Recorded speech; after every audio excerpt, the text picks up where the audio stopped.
अस्सलामुअलैकुम जी। एहसन मेरा नाम है। शेखपुरे का आशिया स्टाफ महला 5 नंबर से रहने वाला मैं। आंडे बेचना सा ते सैकल ते कमेटी मेरी निकली सी ते सैकल बेच के ते कोई कमेटी के पैसे सन खोता रेड़ा लिया सी।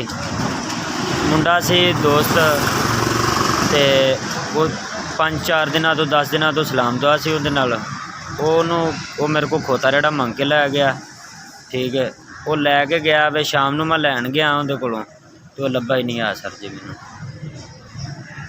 ठीक महल्ले का अपना बंदे का नाम से रशीदा, महला रहमानपुरा 14 नंबर गली चो रहिंदा सी।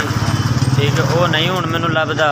1 महीने तो मैं विहला वां ते हुण मैं अपना पेटी कड्ढी है ते या हुण मैनू आंडे लै दिओ ते या कोई सैकल लै दिओ, मेहरबानी करो। मैं अपने रिज़क रोटी तो बड़ा परेशान हाँ, कोई एक अद्धा कम कर दिओ ताकि मेरे वास्ते कोई थोड़ी जी आसानी हो जाए। बड़ी मेहरबानी तुहाडी।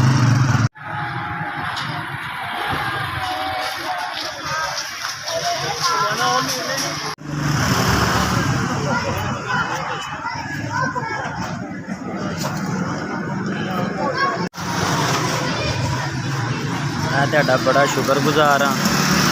4400 के तुसां मैनू अंडे लै दित्ते ने, बड़ी मेहरबानी तुहाडी। अल्लाह पाक तुहानू कारोबार च इजाफा अता फरमावे।